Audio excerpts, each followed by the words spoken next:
नमस्कार, बहुत स्वागत है आपका। एनडीटीवी मध्य प्रदेश छत्तीसगढ़ देख रहे हैं आप। आपके साथ मैं हूं आसिफ शेख। छत्तीसगढ़ आंध्र प्रदेश बॉर्डर पर नक्सलियों के खिलाफ सुरक्षा बलों का ऑपरेशन जारी है। मंगलवार को हिडवा समेत 6 नक्सलियों को ढेर करने के बाद बुधवार को सुरक्षा बलों ने मेटुरी समेत 7 नक्सलियों को मार गिराया। हालांकि राजनांदगांव में माओवादियों और सुरक्षा बलों की मुठभेड़ में एक जवान को अपनी जान भी गंवानी पड़ी।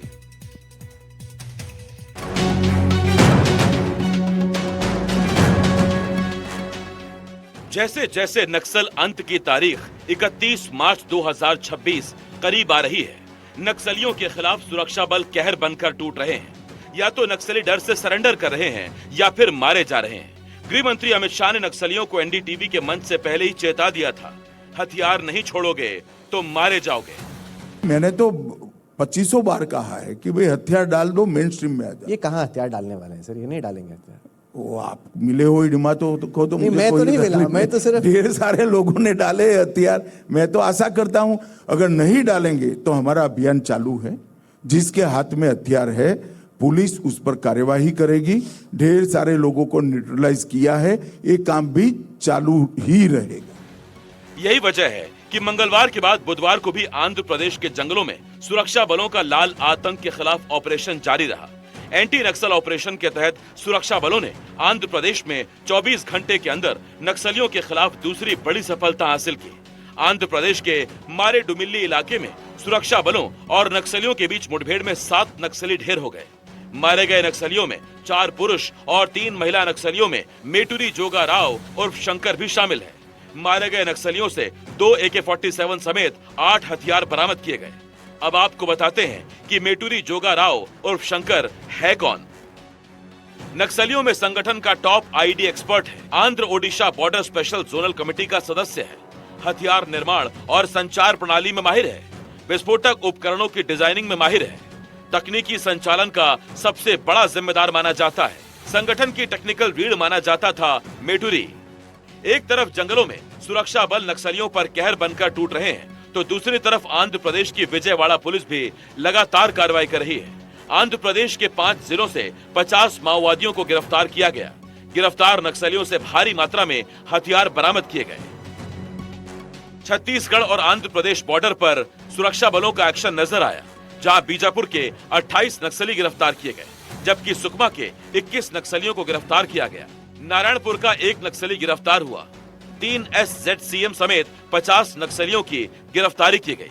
Jagargunda area committee commander Lakhma भी गिरफ्तार हुआ। DVCM मदन्ना उर्फ जग्गू दादा भी गिरफ्तार हुआ। एरिया कमांडर सोढ़ी मनीला भी गिरफ्तार कर लिया गया है।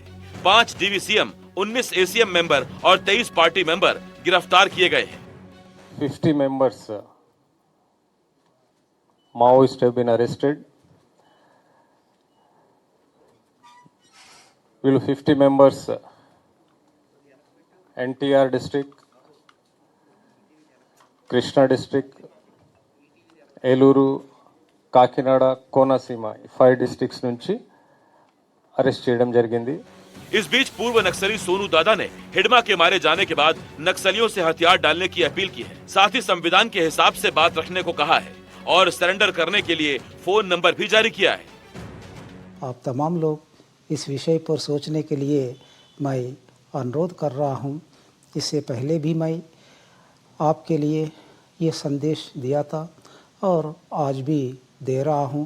कृपया इस संदेश का नज़रअंदाज ना करते हुए आप लोग हम जैसे हथियार छोड़कर आम जनता के बीच में आना है, संवैधानिक हिसाब से काम करना है। मैं पहले भी मेरा फ़ोन नंबर दिया था, वो फ़ोन नंबर आप मुझे कांटेक्ट कर सकते हैं। उधर मध्य प्रदेश के बालाघाट जिले में नक्सलियों से मुठभेड़ के दौरान हॉक फोर्स के इंस्पेक्टर आशीष शर्मा शहीद हो गए। उन्हें बोर तालाब के पास हुई मुठभेड़ के दौरान गोली लगी है।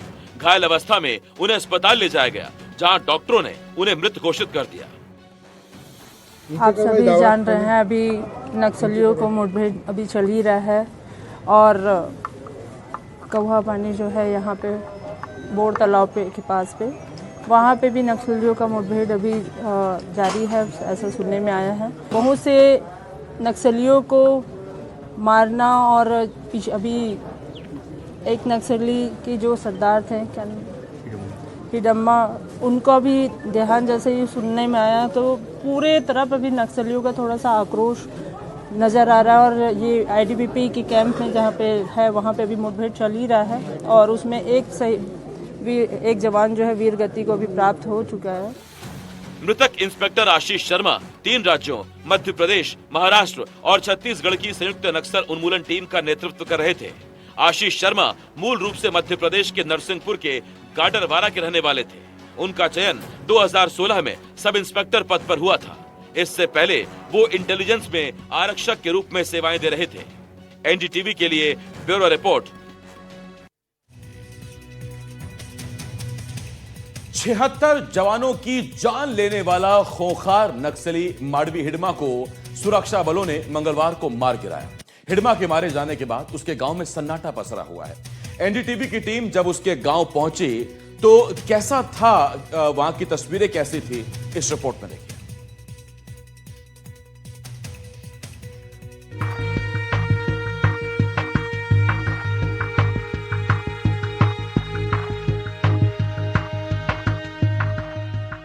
आंध्र प्रदेश और तेलंगाना के बॉर्डर पर नक्सल आतंक के पर्याय माडवी हिडमा के ढेर होने के बाद उसके गांव में मातम का माहौल है। इससे पहले उसके शव को आंध्र प्रदेश के रंपा चौडावरम के जिला अस्पताल में लाया गया, जहां शव को लेने के लिए उसके परिजन जिला अस्पताल पहुंचे। कल आंध्र प्रदेश और तेलंगाना के सीमावर्ती इलाके में माओवादियों के सबसे बड़े टॉप मोस्ट माओवादी लीडर हिडमा को मार गिराया गया और उनके साथ में उनकी पत्नी राजे को मार गिराया गया और 6 कुल मिलाकर 6 माओवादियों को। मारे गए माओवादियों के शव को आंध्र प्रदेश के इसी रंपा चौडावरम के इस जिला अस्पताल में रखा गया है और यहाँ पर अभी उनका पोस्टमार्टम किया जाना है। अभी कुछ देर पहले ही उनके परिवार के, जिसमें हिडमा के परिवार और उनकी पत्नी राजे के परिवार के जो परिजन हैं, उन्हें यहाँ पर लाया गया है। शायद उन्हें किसी सरकारी दस्तावेज में कुछ दस्तखत करवाने। अब आपको लेकर चलते हैं नक्सली माडवी हिडमा के गांव पूवर्ती में, जहां उसके मारे जाने के बाद उसके पैतृक गांव में गम का माहौल है। सबसे पहले एनडीटीवी की टीम हिडमा के गांव पहुंची, जहां पर हिडमा की 80 साल की मां माडवी पूंजी मौजूद थी। उनकी आंखों से आंसू थमने का नाम नहीं ले रहे थे। घर में भाभी, भतीजी और बहनों का रो रो कर बुरा हाल था।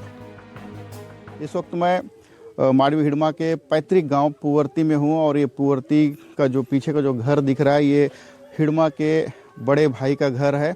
और यहाँ हिडमा की मौत की सूचना के बाद घर में मातम पसरा हुआ है। जो रिश्तेदार हैं वे रो रहे हैं। आप देख सकते हैं उनकी माँ, भाई, भाभी हैं, दीदी हैं और मैं आपको उनकी माँ को भी दिखाऊंगा। माँ के ऊपर भी दुखों का पहाड़ टूटा है। खैर बेटा जरूर आतंक का पर्याय जरूर रहा है, लेकिन एक माँ का दिल जो है वो पसीज गया है। बेटे की मौत के बाद माँ पर दुखों का पहाड़ टूटा है। आप देख सकते हैं माँ सामने नहीं आ रही हैं। उन्हें बेहद इस मौत की खबर मिलने के बाद उन्हें बेहद दुख पहुंचा है। हमारे संवाददाता सलीम शेख हिडमा के गांव पूवर्ती में उस जगह पहुंचे, जहां से हिडमा छत्तीसगढ़ में नक्सली गतिविधियों को अंजाम देता था और नक्सलियों को ट्रेनिंग देने का काम करता था। अभी इस वक्त ये हिडमा के बड़े भाई का घर है। पास में ही हिडमा का घर था और जो बारिश की वजह से वो पूरी तरह टूट गया है, क्योंकि 2024 में जब यहाँ कैंप स्थापित हुआ, उसके बाद से पूरे इलाके को सुरक्षा बलों ने अपने कब्जे में कर लिया। और इसी पूवर्ती गांव से माओवादियों का जो आतंक था यहाँ से संचालित होता था। पूवर्ती में माओवादियों का वार रूम था, जिसे हमने पहले भी दिखाया है। और यहीं से पीएलजी के जो लड़ाके हैं वो लड़ाके यहाँ ट्रेनिंग और तमाम तरह की जो माओवादी गतिविधियां हुआ करती थी यहीं से संचालित करते हैं। और इस वक्त मैं पूवर्ती में ही मौजूद हूँ। पूवर्ती का ये घर देख कर आप समझ सकते हैं कि ये माडवी हिडमा के बड़े भाई का घर है और इनकी एक भाभी है जो उन्हें दुख पहुंचा इस घटना के बाद। जो हिडमा को लेकर बीते 25 सालों से बस्तर के अलग अलग जिलों में एक आतंक रहा है, लेकिन कहीं ना कहीं जो परिवार है वो हिडमा को किसी भी तरह से पसंद करते थे, चाहे वो जो भी था, लेकिन पुलिस की नज़रों में वो एक बड़ा आतंक का पर्याय रहा है। हालांकि माडवी हिडमा की मौत के बाद गांव में हालात सामान्य हैं। ग्रामीणों में किसी तरह का दुख नहीं है। बड़ी संख्या में ग्रामीण पुवर्ती में आयोजित जन समस्या निवारण शिविर में पहुंचकर आधार कार्ड, राशन कार्ड, जन प्रमाण पत्र, उज्ज्वला गैस और आयुष्मान कार्ड बनवाते नजर आए। इस वक्त मैं इसी पुवर्ती गांव में है, जो माडवी हिडमा का पैतृक गांव है, जहां परिवार में गम देखने को मिला, दुख परिवार के सदस्यों को देखने को मिला था। लेकिन उसी गांव के आपको एक तस्वीर और दिखाना चाहूँगा। मेरे पीछे ये तस्वीर को आप देखिए, ये जन समस्या निवारण शिविर यहाँ आयोजित किया गया पुवर्ती गांव में, और इस पुवर्ती गांव में प्रशासन की टीम यहाँ पहुंची है। पिछले 1.5 सालों में जो हालात बस्तर के नक्सल प्रभावित इलाकों में जो बदल रही है, ये सबसे बड़ा उदाहरण है। बेहद खूबसूरत तस्वीर है, जहां ग्रामीणों के बुनियादी जो दस्तावेज है, बुनियादी जो ज़रूरत है, उसे पूरा किया जा रहा है। इन्हें वित्तीय साक्षरता के तहत जो सुझाव दिए जाने चाहिए, उसे यहाँ सलाह मशवरा किया जा रहा है, उन्हें सलाह दी जा रही है। आधार कार्ड बनाया जा रहा है, राशन कार्ड बनाए जा रहे हैं। अलग अलग तरह के जो बुनियादी सरकारी जो दस्तावेज होने चाहिए, उनको लेकर यहाँ ये शिविर आयोजित किया गया था। कभी हिडमा के आतंक से जाने जाने वाले पुवर्ती गांव में अब विकास की बयार बह रही है। बीते 1.5 साल में पुवर्ती की तस्वीर बदली है। गांव में सड़क का काम जारी है। बच्चों को बुनियादी सुविधाएं देने के लिए आंगनबाड़ी केंद्र खोले गए। स्थानीय लोग भी दबी जुबान में विकास कार्यों की सराहना कर रहे हैं। इस वक्त मैं पुवर्ती गांव में हूं, और बीते 1.5 सालों में पुवर्ती गांव की जो दशा और दिशा जो बदली है, और यहाँ जो बुनियादी सुविधाएं पहुंचने लगी है, वो यहाँ के उसको लेकर ग्रामीणों में भी खुशी की लहर है। ये अलग बात है कि माओवादियों को लेकर ये इलाका जाना जाता था, पुवर्ती खूंखार नक्सली हिडमा के नाम से जाना जाता था, लेकिन अब यहाँ हालात बदलते जा रहे हैं। आप मेरे पीछे देख सकते हैं, ये हाई मास्क लाइट है। बीते 1.5 साल में यहाँ जो विकास के काम हुए हैं, यहाँ बिजली नहीं हुआ करती थी, और अब यहाँ बिजली पहुँच गई है। ये हाई मास्क लाइट लगाया गया है। इसके अलावा पोल्स यहाँ लगाए जाए, इलेक्ट्रिकल पोल्स लगाए जा रहे हैं। आंगनबाड़ी केंद्र का निर्माण यहाँ पे हुआ है। जो बच्चे बुनियादी शिक्षा बच्चों को नहीं मिल पा रही थी, वो बुनियादी शिक्षा के लिए आंगनबाड़ी भवन यहाँ पे बनाया गया है, और साथ ही सड़क के काम यहाँ तेज गति से किए जा रहे हैं, और गांव में विकास हो रहा है।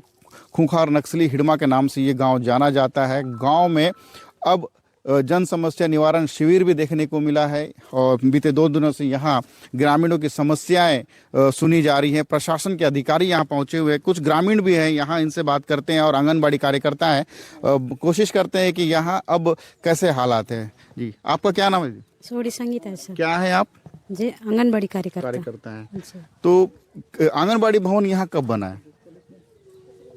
पिछले साल बना है सर। पिछले साल। कितने बच्चे हैं अभी यहाँ पे? लगभग 20-25 बच्चे हैं सर। 20-25 बच्चे जी। तो शासन की तरफ से जो सुविधाएं मिलनी चाहिए बच्चों को, रेडी टू ईट, बाकी जो गर्म खाना सब दिया जाता है? सब आता है सर, गर्म भोजन, रेडी टू ईट सब आ जाता है।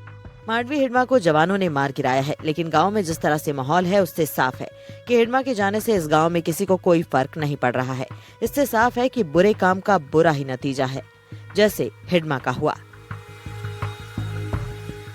ये जो तस्वीर आपको जो देखने को मिल रही है, ये इसी पुवर्ती गांव का है, और इसी पुवर्ती गांव में ये भीड़ निकल कर आई है अपने ज़रूरतों के लिए, अपने अधिकार के लिए, और इन अधिकारों के लिए अब ये शिविरों में पहुंच रहे हैं। इन शिविरों में, सरकारी आयोजनों में पहले माओवादियों के डर से इन्हें रोक दिया जाता था, ये नहीं आते थे माओवादी, कहीं ना कहीं इन पर प्रतिबंध लगा दिया जाता था। लेकिन अब ये हालात बदल गए हैं। अब ग्रामीणों को सरकार के प्रति, प्रशासन के प्रति बड़ा विश्वास जग गया है। यही वजह है कि अब शिविरों में ये जो भीड़ है वो लगातार देखने को मिल रही है। सलीम शेख, पुवर्ती, NDTV।